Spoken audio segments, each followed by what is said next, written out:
Hey, welcome back to LFIC Locks. Tonight I have another lock from the big collection that was sent to me.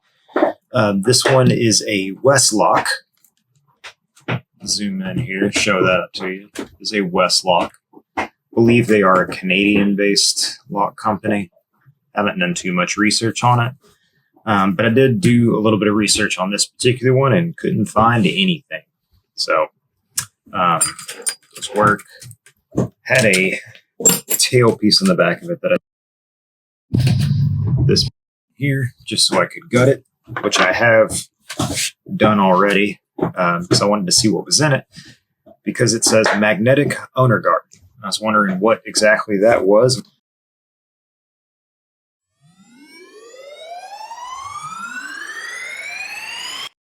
I'm going to pick it clockwise. That'll make sense once we get it open and I show the components of it.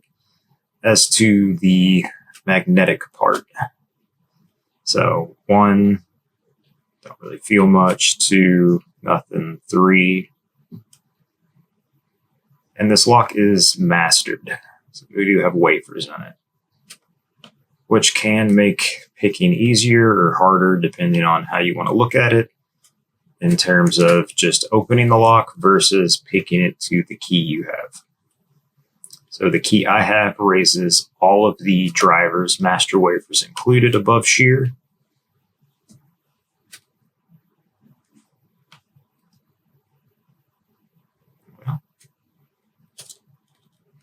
Let's pick off the ledge.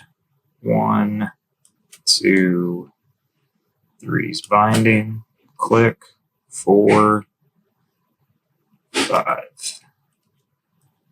1, 2, 3. There we go. And that opened that up. All right. So now that we have this taken apart, gutting tray. We will shim it. I really don't need to for the core, but where we have the tailpiece sticking out, because our follower isn't going to be able to sit flush against the plug, we'll go ahead and shim. Maybe.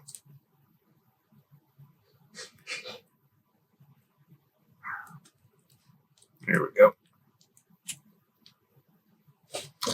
And I'm using a hollow follower. Turn that up. Now the follower likes to get caught on this little piece back here at the tail. So we just got to be mindful of that. And what I have found is if I pull the plug while pushing the follower, everything goes smooth. Okay, so some of these we did not touch the master wafer on. 2. And other than stack 5 that we'll go over here in a minute, once we get everything else out, there are no security pins. That's spun around. There we go.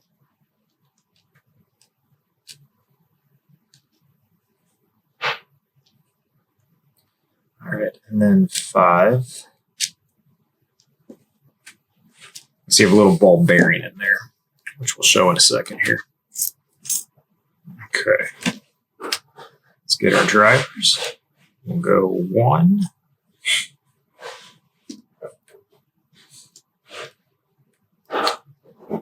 2. And 3 should have a master wafer as well. Oh. Almost dropped it. And 3 again. Go to the back side. Get 5. And 4. So, pretty happy with getting some of the master wafers left behind. But let's Let's see if we can zoom in here on this.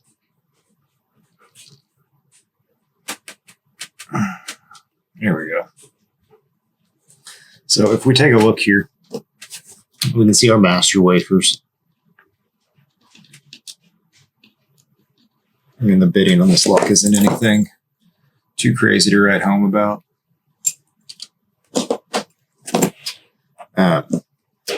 But here in stack 5, if we take a look at this driver, you can see it's cupped, a little recess there. And that ball bearing here will sit down in there. And what that is for is if we look here in the core, we have this extra hole right here. Now that is not big enough for our driver to fit into, but it is big enough for this ball bearing. So the ball bearing sits there, and then our key pin is resting on top of the ball bearing. So if the wrong key was used, or one of the other keys was used to raise up the ball bearing enough to not go above shear, but to interact with this magnet, ball bearing sits in there. I'm going to dump the springs, and it stays there. So that's the owner magnet guard feature on it. Not sure what the exact purpose of it is, but kind of neat.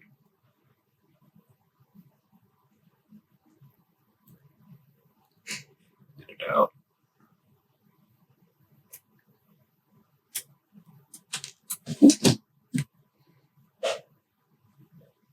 Did not lose it. So, but yeah, this is the Weslock with the magnetic owner guard. Kind of a neat little novelty there. Something I've not seen before, come across. Couldn't find any information really about it.